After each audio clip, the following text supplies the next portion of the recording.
안녕하세요. 오늘의 데일리 뉴스레터에 오신 것을 환영합니다. 1. 제2위 한국을 영국에 세우겠다.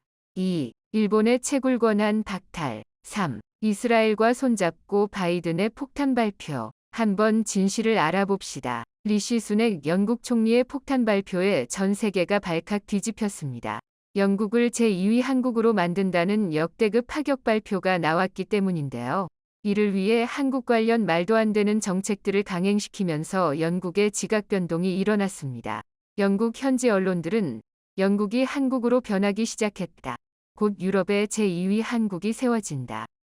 그것도 유럽에서 가장 비싼 땅에 라며 난리가 났습니다. 도대체 영국 총리가 무엇을 했길래 이렇게 난리가 난 것인지, 영국이 제2위 한국으로 대변신하기 위해 내놓은 파격적인 결정들은 무엇인지, 지금부터 이 놀라운 내용, 최고 수익률에서 여러분들에게 전해드리겠습니다. 1980년 5월 12일 잉글랜드 사우샘프턴에서 태어난 리시 수넥. 펀자브 브라만의 후예로 부모님 모두 인도계 영국인입니다. 할아버지인 람다스 수넥은 인도의 회계사였으며 1935년 대영 제국 치아 케냐 지역의 관료로 뽑혀 아프리카로 이주했고 다시 1960년대에 영국으로 이민했습니다. 아버지는 NHS 소속 일반의로, 어머니는 약국을 운영하는 약사로 근무했습니다. 집안이 매우 부유했죠. 리시 수넥의 부모는 자녀들에게 영국에서 상류 엘리트의 교육 코스를 밟게 해주었고, 자녀를 정치가, 의사, 국제기구 고위직으로 길러냈습니다. 리시 수넥은 영국에서 가장 오래된 명문 사립 남학교 7개교를 이루는 퍼블릭 스쿨의 일각인 명문 윈체스터 칼리지에 11세로 합격했는데, 수넥의 부모는 이것이 일생일대의 기회라고 생각하여 필사적으로 투자해 장학금을 받지 못한 리시를 어떻게든 지원해 학교에 보냈습니다. 재학 중 학생 임원, 헤드보이를 맡는 등 명문 학교에서도 성실한 학생으로 인정받아 이후 옥스퍼드 대학교에 진학하여 PPE를 전공하였고 스탠퍼드 대학교 MBA를 취득했습니다. 대학 졸업 후 수넥은 2001년에서 2004년까지 골드만삭스에서 애널리스트로 근무합니다. 또 2004년에서 2009년까지 아동 투자 자금 운용, 더 칠드런 아포스트로피에스 인베스트먼트 펀드 매니지먼트이라는 헤지펀드에 입사하여 고위급 임원으로까지 승진하기도 했습니다. 이후 그는 동료들과 함께 퇴사하여 덜렘 파트너스, 텔렘의 파트너즈라는 헤지펀드를 창업하기도 했습니다. 그리고 바로 지난해 7월 보리스 존슨 총리가 사임을 하자 압도적인 지지율로 리시 수넥이 영국의 새로운 총리로 당선됐고, 인도의 아들이 제국을 정복했다. 역사는 훑고 돈다. 최초의 인도계 영국 총리 탄생에 150만 명에 달하는 영국 내 인도인 지역사회는 물론 인도 본토까지 흥분에 휩싸였습니다. 제국주의 지배국가를 피지배 국가 후손이 이끌게 된 역사의 아이러니에 감격을 감추지 못했습니다. 영국은 1858년부터 1947년까지 인도를 식민지로 삼아 착취했습니다. 수넥 총리는 영국 국적자이지만 혈통의 뿌리는 인도에 있습니다. 인도 언론은 수넥 총리의 충리 지명 소식을 대서특필했습니다. 발행부수 기준 세계 3위 신문이자 인도 최대 힌디어 일간지 다이니크 바스카는 수넥은 과거 인도가 당한 모욕에 복수했다며 윈스턴 처칠 전 영국 총리가 인도 지도자는 매우 약하다고 말했지만 이제 영국의 총리는 인도계라고 보도했습니다. 인도 유력 일간지 다이니크 자그란 역시 수십 년간 인도를 지배했던 국가의 지휘권이 지금 인도계 총리 손안에 있다고 전했습니다. 인도인들은 영국 주류 사회에 속한 수넥 총리가 힌두교도임을 숨기지 않는 것에도 열광했습니다. 2020년 하원 의원 서약 당시 그는 성경이 아닌 힌두교 경전 바가바드기타 위에 손을 얹었고 힌두교 방식으로 기도하는 모습도 종종 노출했습니다. 수넥 총리가 힌두교가 신성시하는 소에게 기도하는 영상, 힌두교 제사의식을 행하는 모습이 담긴 영상도 트위터에서 퍼졌습니다. 인도 여당 인도국민당 BJP 프리티 간디 의원은 미국 워싱턴 포스트 인터뷰에서 문화와 뿌리를 존중하고 인정한 자랑스러운 힌두교도의 부상을 크게 반긴다고 말했습니다. 자, 그런데 수넥 총리가 관심을 또 한 몸에 받고 있는 이유는 그와 그의 아내의 재산 규모는 8억 4천만 달러, 약 1조 2천억 원에 육박합니다. 순핵 총리의 아내는 인도 재벌의 딸로 그녀의 아버지가 인도에서 유명한 소프트웨어 회사 인포시스를 소유한 것으로 전해졌습니다. 이 때문에 순핵 총리가 아내의 막대한 재산을 불려줄 정책을 펼 수 있다는 우려도 상당합니다. 사상 첫 인도계 영국 총리이자 사상 처음으로 영국 왕실보다 돈이 많은 영국 총리가 탄생한 것이죠. 자, 그런데 이렇게 너무나도 핫한 영국의 순핵 총리가 최근 한국 관련 너무나 파격적인 결정을 내리며 영국을 발칵 뒤집어 놓았습니다. 영국을 제2위 한국으로 만들겠다는 것인데요. 한국으로부터 25000T급 군함 4척을 사들인 것은 물론 영국의 공군도 한국산 전투기를 대규모로 사들여 도배하는 것은 시작에 불과했습니다. 순핵 총리는 한국의 자주포로 영국 육군을 획기적으로 강화시킬 수 있다며 미국과 독일산 자주포 수입을 중단할 수 있다는 파격적인 소식이 전해졌습니다. 여기에다가 원래 미국에 주려 했던 영국 내 대규모 원전 건설 사업도 한국에 주겠다는 발표가 나오면서 전 세계가 발칵 뒤집혔습니다. 영국 해군도 한국산 함정으로, 영국 공군도 한국산, 영국의 육군도 한국산 자주포로 도배하고 이제는 영국의 원전도 한국산 원전을 지어 영국인들이 한국의 기술로 생산된 전기를 쓰게 된 것입니다. 이것이 끝이 아닙니다. 현재 영국 내 한류 열풍은 전 세계 그 어느 곳보다 훨씬 더 뜨겁습니다. 영국 가디언지는 27일 현지 시간 K-팝 걸그룹이 영국을 정복한다 는 제목으로 블랙핑크 하이드파크 공연에 이어 9월에만 4개 팀이 런던에서 콘서트를 한다는 소식을 전했습니다. 블랙핑크는 7월 유명 음악 축제인 하이드파크 브리티시 서머타임 페스티벌에 한국 가수로서 처음으로 헤드라이너, 간판 출연자로 서는 기록을 세웠습니다. 마마무가 이달 영국 투어를 한 데 이어 트와이스, 에스파, 있지 여자아이들이 9월에 줄줄이 런던에서 공연하며 피프티와 뉴진스는 영국 차트에 진입했다고 가디언지는 전했습니다. 가디언지는 영국에서 한국 걸그룹 인기의 한 이유로 영국 걸그룹의 몰락을 들면서 한국 걸그룹이 소셜미디어를 타고 섬세하게 조율된 성공 공식을 가지고 영국에 상륙해 빈자리를 채웠다고 말했습니다. 소녀시대와 레드벨벳 등의 곡을 작업한 클레어 로드리게스 리는 음악은 귀에 쏙 들어오고 패션 스타일링은 정확하고 안무는 훌륭하며 무대 연출은 세심하다며 진짜 여성의 힘이 있고 우리 무리로 와라고 하는 것 같다고 말했습니다. 그러면서 K-팝 걸그룹의 매력은 다면적이라고 말했습니다. 가디언지는 각 멤버의 성격이 소셜미디어를 통해 드러나며 개별성이 유지되고 팬들과 관계를 맺는 점도 인기의 한 요인으로 풀이했습니다. 가디언지는 영국 음악계와 K-팝이 점점 더 엮이고 있고 영국에서 K-팝을 복제하려는 시도도 있었다고 말했습니다. 얼마나 한류 열풍이 뜨거운지 영국을 대표하는 대학 중 하나인 셰필드 대학교를 비롯한 영국 대학교에는 이렇게 한국자료실이라는 공간이 생겨나고 있습니다. 오직 한국만을 위한 곳인데요. 한국에 관심이 있는 영국인 학생들이 너무나 많다 보니 이렇게 영국 대학교에서 직접 한국자료실이라는 공간을 세우고 한국 문화에 대한 자료들을 모아놓은 것으로 알려졌습니다. 특히 셰필드 대학교는 1979년부터 한국어와 한국학 과목을 개설하여 운영 중이며 한국사, 한국현대사회, 한국전통문화와 같은 이외의 과목들을 특화하여 교육하는 등 영국에서 가장 활발하게 한국학을 연구하고 있습니다. 최근 우크라이나 상황이 장기화되면서 국제사회의 러시아 제재도 더욱더 강력해지고 있습니다. 하지만 러시아산 에너지에 의존하는 전 세계 수많은 국가들은 러시아 에너지에 대한 제재에 매우 비협조적으로 나오고 있습니다. 특히 다른 금융 제재에는 협조적인 국가들도 에너지 제재에서만큼은 조금 더 상황을 지켜보자는 태도를 보여 국제사회에 러시아 제재에 대한 구멍이 생겼다는 지적이 나오고 있습니다. 그 중에서도 EU 회원국이자 나토 가입국인 헝가리와 슬로바키아는 러시아산 가스 대금을 루블화로 지급할 것이란 의사를 밝히며 유럽연합은 기업과 기업 간의 계약에 개입할 수 없다는 주장을 펼치고 있습니다.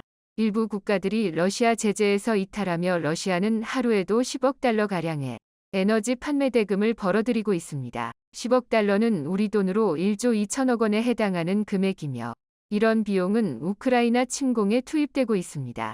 일본 또한 예외가 아닙니다. 일본은 우크라이나전이 시작되면서 동시에 러시아에 대한 다양한 제재 방안을 우선적으로 발표하는 등 강경한 입장과 태도를 보이고 있지만 정작 러시아산 에너지에 상당한 의존을 하고 있어 최근 러시아 당국이 일본의 산업을 끝장내겠다는 발표를 하며 일본에 대한 에너지 공급 차단을 시사하고 있어 일본은 꼬리를 내리고 있는 모습이 나오고 있습니다. 이에 일본이 차지하고 있던 사할린 가스전 사업을 차후 한국이 차지하게 될 긍정적인 상황을 4월 들어서며 우크라이나군이 북부 전선을 완전히 탈환한 가운데 러시아군은 동남부 지역에 화력을 집중하고 있습니다. 동부 돈바스 전선에선 러시아군의 대규모 병력 이동이 감지되며 우크라이나군은 이를 막기 위해 만반의 준비를 하고 있는 것이 포착되고 있습니다. 이지움을 점령한 러시아군은 슬라반스크 지역을 다음 목표로 삼고 돈바스 지역에서 우크라이나군을 포위 섬멸한다는 계획입니다. 이에 우크라이나군은 러시아 전차가 접근하지 못하도록 바리케이트를 쌓고 다리를 파괴하는 등 만반의 태세를 갖추고 있습니다. 최근 우크라이나가 자신감을 찾은 이유가 있습니다. 우크라이나군이 자체 개발한 대함 미사일로 러시아 군함을 격침시켰다는 사실이 확인되었으니 유라시안 타임즈는 우크라이나 남부 오데사 지역에 정박해 있던 러시아의 호위함인 SN 제도킴, 우크라이나 넵 대함 미사일에 의해 격침되었다는 보도를 했습니다. 넵 대함 미사일은 2014년부터 우크라이나군이 자체 개발한 순항 미사일로 300km 이상을 비행 가능하며 5,000톤 급의 군함을 격침 가능한 미사일입니다. 우크라이나 해군은 4월부터 넵툰 미사일을 배치한다고 발표했고 향후 500기 이상의 미사일을 배치해 국토 방어에 나선다는 입장입니다. 넵 대함 미사일이 등장하면서 우크라이나의 해안 방어가 더욱 탄력을 받을 것이란 상황입니다. 북부 지역에서 철수한 러시아군은 오데사와 마리우폴 등 항구 도시에 병력을 집중하고 있으며 이번에 파괴된 SN 제독함 역시 오데사에 포격을 가하던 함대 중 하나입니다. 우크라이나를 향한 서방 세계의 수억 달러 규모의 방어 무기와 탱크와 장갑차 등 기갑 전력이 속속 들어 지원되는 가운데 러시아 측이 빠르게 결판을 내지 못한다면 남부 해안 도시와 동부 돈바스 지역도 북부 키이우처럼 우크라이나군이 영토를 수복할 것이란 전망이 나오고 있습니다. 러시아군이 군사적으로 불리한 상황 속에서 밀리는 가운데 국제적인 고립도 점점 가속화되고 있습니다. 이번 유엔 총회에서 193개 회원국을 대상으로 러시아의 인권이사국 자격 정지에 관한 투표가 진행됩니다. 유엔이 우크라이나 전장에서 민간인 피해를 자행한 러시아에 대해 인권이사회 이사국에서 퇴출시키는 조치에 돌입한 것입니다. 유엔 안전보장이사회 안보리 상임이사국이 유엔 산하기구에서 자격을 박탈당한 전례가 없는 사상 초유의 일이기 때문에 국제사회가 투표 결과에 집중하고 있습니다. 주 유엔 러시아 대사는 193개 회원국들을 향해 반대표를 던지라며 압박에 나서고 있습니다. 미국의 발의로 진행되는 이번 표결은 출석한 국가들 중에서 3분의 2가 찬성하면 가결됩니다. 지난달 진행된 러시아의 우크라이나 침공 규탄과 휴전 촉구 결의안 표결에서 143개국이 찬성하여 통과된 만큼 이번에도 가결될 가능성이 높다는 관측이 나옵니다. 그런데 러시아 측이 걱정하는 것은 따로 있습니다. 이런 식의 국제적 고립이 가속화되다 보면 유엔 안보리 상임이사국 자리에서도 퇴출될 가능성이 높아지기 때문입니다. 실제로 러시아의 상임이사국 자리를 노리는 국가가 있습니다. 일본 기시다 총리는 최근 집권당 대회에서 상임이사국 러시아의 폭거를 직접적으로 비판하며 우크라이나 침공을 계기로 안전보장이사회 안보리의 개편이 필요하다고 목소리를 높이고 있습니다.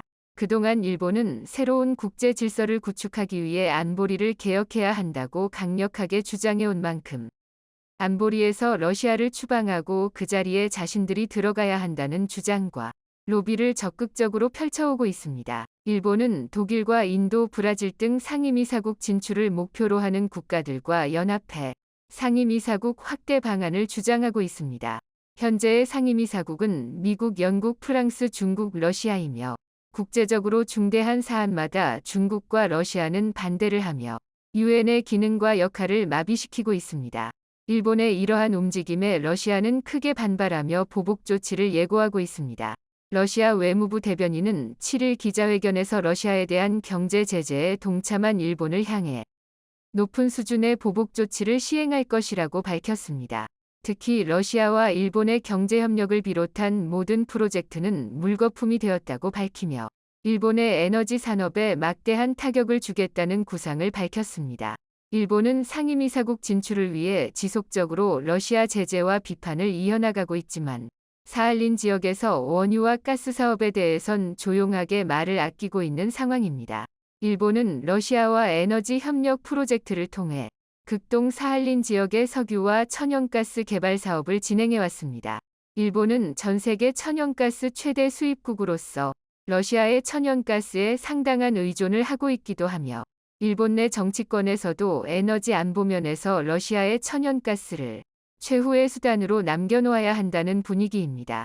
기시다 후미오 일본 총리는 그동안 푸틴 대통령의 자산 동결을 비롯해 러시아를 향한 다양한 금융제재부터 군사용으로 쓰일 수 있는 일본산 반도체 수출 제한 조치를 시행해왔지만 에너지 부문에서는 다른 태도를 보이고 있습니다.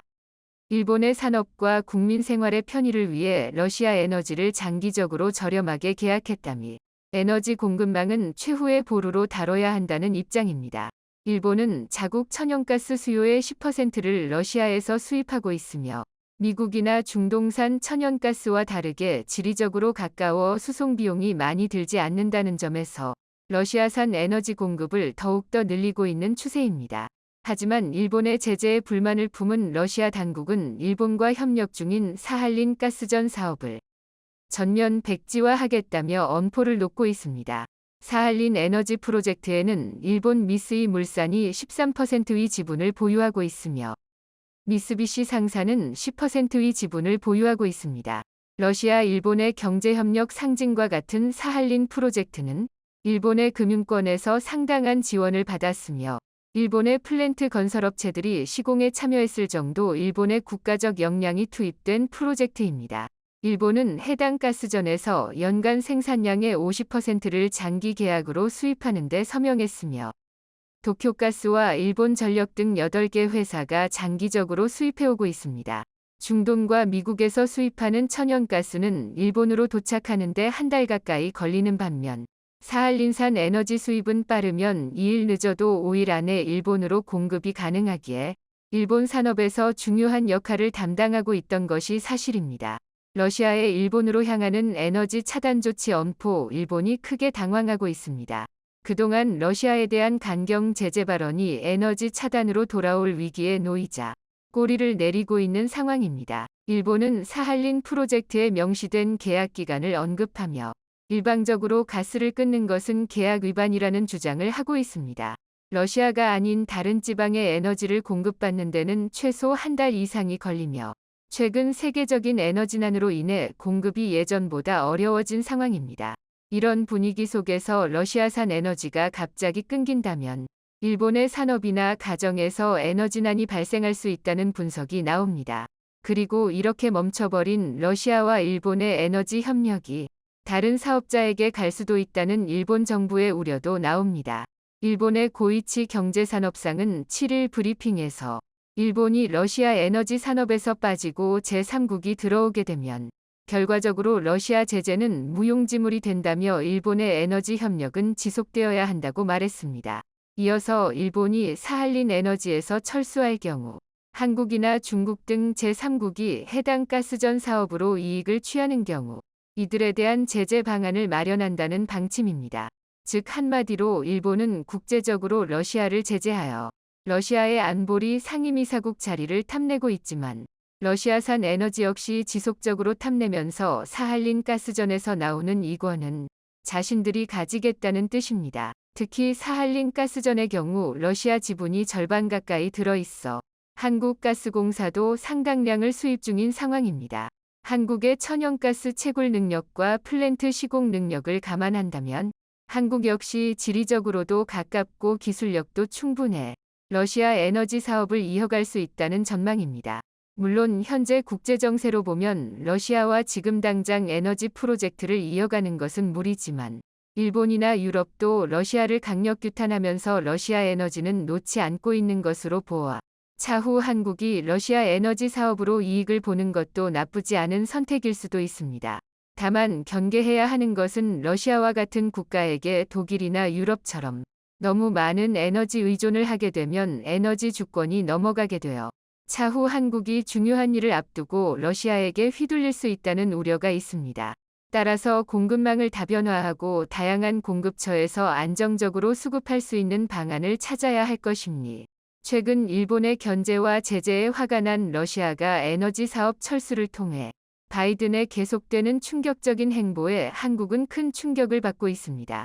자동차부터 시작해서 배터리와 반도체까지 마치 한국을 쑥대밭으로 만들기로 작정한 사람처럼 바이든은 한국의 충격적인 정책만 골라서 발표하며 우리의 뒤통수를 수도 없이 가격하고 있는데요. 삼성이 이스라엘과 손을 잡고 너무나도 시원한 반격을 했다는 통쾌한 소식이 전해졌습니다. 세계에서 가장 똑똑한 두 민족 한국과 이스라엘이 만나 머리를 맞대니 기적이 일어난 것인데요. 최근 있었던 바이든의 충격적인 연설. 우리는 동아시아에서 생산이 중단되면 무슨 일이 벌어지는지 확인했다. 한 대의 자동차를 조립하는 데에 대략 3,000개의 반도체가 필요하다. 반도체 공급망에 문제가 생기면 자동차 가격은 오를 수밖에 없고 이는 인플레이션을 이어진다. 이로 인한 대가는 엄청났다. 그러나 이제 기업들이 미국에 투자하고 있다. 미국 기업뿐 아니라 외국 기업들도 마찬가지. 나는 남미, 사우스 아메리카, 아니 한국, 사우스 코리아, 위 대기업에 왜 미국에 반도체 공장을 짓느냐고 물어본 바 있다. 그들은 미국의 노동력이 세계 최고라고 했다. 라며 자신 덕분에 미국이 세금 한 푼 들이지 않고 한국 기업들이 미국에 막대한 투자를 하도록 했다며 떵떵거렸습니다. 게다가 한국을 처음 부를 때 사우스 아메리카라 부르는 말도 안 되는 실수까지 저질렀는데요.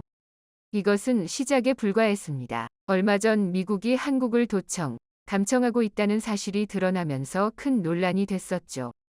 그런데 미국은 사과 대신 한국이 미국에 고마워하고 있다. 라는 동문서답. 말도 안 되는 충격적인 발언을 했습니다. 감청을 해줘서 고마워할 나라는 전 세계 어느 곳도 없을 겁니다. 바이든은 심지어 이제는 한국이 세계 2위를 하고 있는 메모리 반도체마저 미국에서 만들라고 삼성과 SK를 압박하기 시작했습니다. 디램 등 메모리 반도체 산업은 지금까지 미국 정부의 관심권 밖에 있었습니다. 팹리스, 반도체 설계, 파운드리, 반도체 수탁 생산과 비교해 투자 대비 효율이 낮다고 판단했기 때문입니다. 지난 30년간 한국이 메모리 산업 주도권을 가져가든 말든 미국 정부는 크게 개의치 않았습니다. 자, 그런데 바이든이 갑자기 충격적인 발표를 합니다. 미국 상무부는 최근 반도체 지원법 가이드라인을 통해 핵심 목표로 고용량 메모리 반도체의 리더십 확보를 꼽으며 인공지능 AI 시대를 맞아 중요성이 점점 커지고 있는 메모리 반도체를 좌시하지 않겠다고 선언했습니다. 1일 산업계에 따르면 미 상무부는 28일 현지 시간 공개한 반도체 지원법 가이드라인 성공을 위한 비전 항목을 통해 2030년까지 미국의 반도체 공장은 고용량 최첨단 디램을 경쟁력 있는 수준으로 생산할 것이라고 발표했습니다. 또 미국에서 슈퍼컴퓨터를 위한 차세대 메모리 개발이 이뤄질 것이라며 미국에서 생산된 메모리 반도체는 고급 컴퓨팅을 가능하게 할 것이라고 밝혔습니다. 삼성전자, SK 하이닉스 등 한국 기업이 쥐고 있는 메모리 반도체 패권을 미국으로 가져오겠다고 선언한 것인데요. 아직 놀라기에는 이릅니다. 바이든은 이보다 훨씬 더 충격적인 일도 꾸미고 있었는데요.